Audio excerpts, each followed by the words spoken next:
Hey, I'd like to welcome you to another episode of Mission Matters. My name is Adam Torres, and if you'd like to apply to be a guest in the show, just head on over to missionmatters.com and click on Be Our Guest to apply. All right, so today I'm in downtown Los Angeles, and I'm at the Latinitude event, and NAREP hosts this. This is one of my favorite events of the year, and my next guest is Leah. Leah, welcome to the show. Thank you for having me. All right, Leah. So I had on your partner, Michelle, and she was talking to me about what you two do with charters and boating, everything else. Now, I got a little bit of her backstory and where she started in fishing and otherwise with her family. On your end, I love when I get to interview both individuals, both individuals, because then I get to hear their backstory too and see how you two mesh. Where did it begin with you? Like, where did this fishing lifestyle, or like, was it younger? Like, where did it begin for you? So for me, it's the same as Michelle, recreational fishing with our fathers. Wow. At a very young age, my grandfather used to take me, walking through the woods to little brooks, and we'd just roll up a ball of dough, put it on a hook, and just kind of hand jig little lines and catch brook trout. So at a very young age, wow, I started fishing. What age would you say that was roughly? I'm just like your earliest memory. Wow, 3. That's amazing. That's what I thought. Yeah. Whoa. And so what draws you to the water? I've always been attracted to water, whether it be a puddle or a river, but mostly lakes and the ocean. I was always drawn to the ocean. Yeah. I love the smell. I love the power of the ocean, the ebb and flow.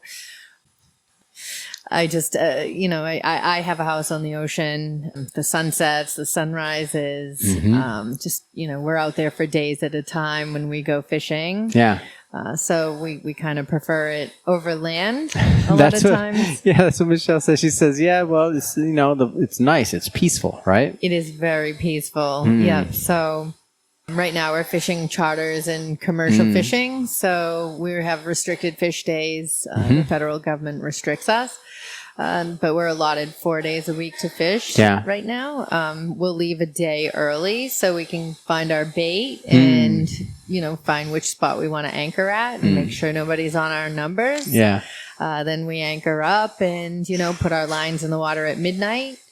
And, we fish our hearts out and, we don't come back to the dock till we get a fish or the federal government makes us stop fishing. So. Really? What keeps you, I'm always curious about this. And just for some context, I don't know much about fishing. I've not been on the water that much. I didn't grow up really on the water. So I'm highly fascinated by it. Like, what keeps you going, like, on those days when maybe it's not going well? Like, you're not catching something or like this, that, like, it's not always good, I'm guessing. Like, what keeps you going? You'd be correct, 100% correct. Yeah, it is not always good out there. Yeah. We deal a lot of bad weather, and we have a smaller boat. We have a 31 BHM, so there's a lot of other boats on the fleet that are bigger than ours and don't rock as much. But we could roll peanut butter on a slice of bread. They'd say our boat rocks a lot. Yeah. That's what we're used to, but basically we're both single moms, and we have children to support and bills to pay. So that's kind of what keeps us going is we need to make a paycheck. So if we come back to the dock without a fish, then we don't get paid. Wow. Yeah. It's more tough for Michelle. She's got to pay for the fuel and, all the expenses of the boat. So Yeah. that's what drives us, Yeah. We don't make a lot of money at what we do, but we enjoy what we do, and that's probably what drives us the most. I heard this story about you guys going viral in a fish video and all that. What happened there? Like, talk to me. Like, what was that even like? That's an insane amount of views, by the way. That's it's quite a story. So Michelle got a solo fish that dressed at 601 pounds. Dressed as, you remove the head and the guts. So 601 pounds dressed, 108 inches long.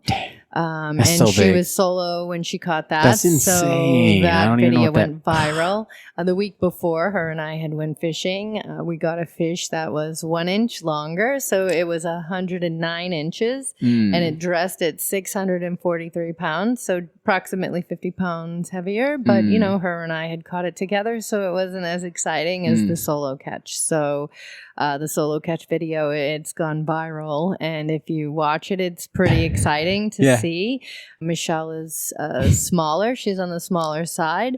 She's kind of short. So when you see this enormous fish swinging around. And I remember one of her first interviews, and they said, "How did you get the fish in the boat?" And she said, "I don't know." And I said, "It was the wave, you know." And there was this wave that hit the side of the boat, and you'll see the fish just falls in, and she's wow. So that, you know, that just the fact that she's a woman, it's kind of the icing on the cake. You know, a lot of men, you know, will do this. We're in a male-driven industry, so that's what brought us to Latinitude.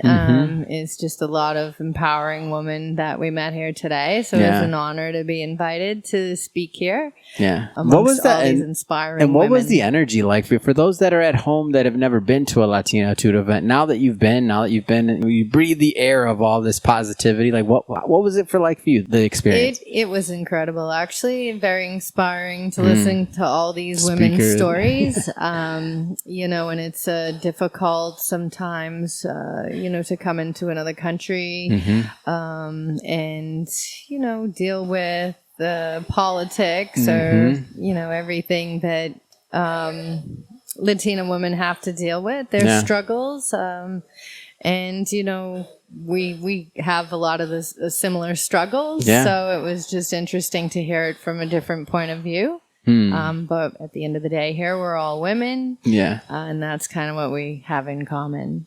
It's amazing. It's a great story. And thank you for coming on the show today and sharing your experience, not just here at Latinitude, but all the other things you're doing. And I think I was telling Michelle, I'm like, man, you and Leah, I don't know when or how, but I want to go on a charter.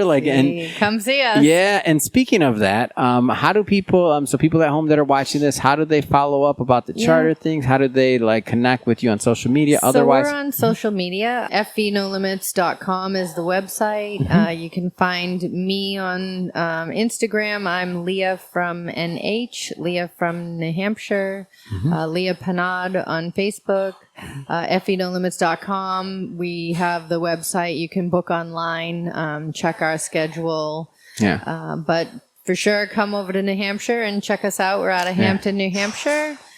And we'd love to have you aboard. Awesome. And for everybody at home watching, just so you know, I'll definitely put some links in the show notes so that you can just click on the links and head right on over. And speaking of the audience, if this is your first time with Mission Matters and you haven't done it yet, hit that subscribe or follow button. This is a daily show. Each and every day I'm bringing you new content, new ideas, and hopefully new inspiration to help you along the way on your journey as well. So again, hit that subscribe or follow button. And Leah, thank you so much for coming on the show. It's been a pleasure. Thanks for having me. Thank you.